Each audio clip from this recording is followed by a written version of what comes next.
Okay, I think. God, there's too many to choose from.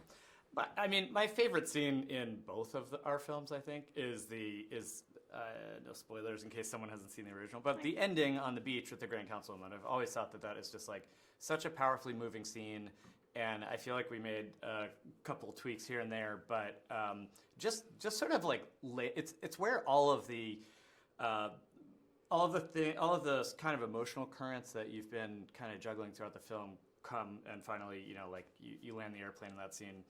Hopefully, the whole time you're hoping, you're shooting all these scenes. You're like, I hope that it all culminates in that scene. And it's so powerful, and I still get chills when I repeat the line about this is my family. I found it. It's little and broken, but still good. Gets me every time. And I am honored that I get to direct a live action adaptation. Yes, there was. Well, I don't think this is giving anything away, but there was a moment where I can't do spoilers. There's a very powerful scene that at a certain point in the edit, we did have a needle drop that was designed to coincide with that, a Purple Rain needle drop. We ultimately decided that it didn't really work, and that's there's every movie you see, if they're good, bad, whatever, there are like 1,000 heartbreaks that you never even know about from the filmmakers, and sometimes they lead you to a place that actually ends up being great without even preserving the reason you made the scene, and I think this is one of those cases. I would say too, that scene. Part of the other thing though that you said from the get-go was like it felt like a real shirt she would wear in a lived-in way, and I think there's a lot of these movies that sometimes just everything's a blue shirt, and a green shirt, and it's unspecific. And I think we really wanted everything to feel authentic and real. And this felt like she's 18 or 19. This would be a T-shirt she would actually wear. So it's funny that you touch on that. Yeah. But I think part of it was just making it feel like this exists in the real world. Yeah, that is like a pet peeve of mine. Like as a director, it is much harder to get like text and brands and things like that in a film because lawyers have to talk to other lawyers and they have to clear and all that stuff. So it's very, very, like it's a heavy lift to do that sort of thing, but it always makes it feel so much more real.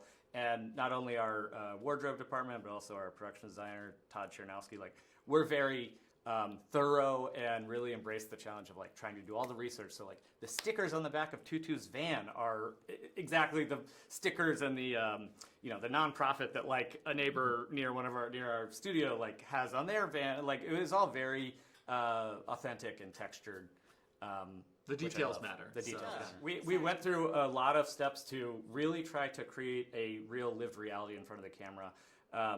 We really wanted to avoid the tennis ball and a stick because it just is, and you're forcing an actor to not only give their own performance, but then imagine a second one. Yeah. And so with Maia and with how kind of rambunctious Stitch is, we wanted to always have something there representing him. And so sometimes it was a puppeteer, and sometimes it was her acting coach in a gray Luma Key hoodie, and sometimes it was this Frenchie dog Dale, who's actually in the movie.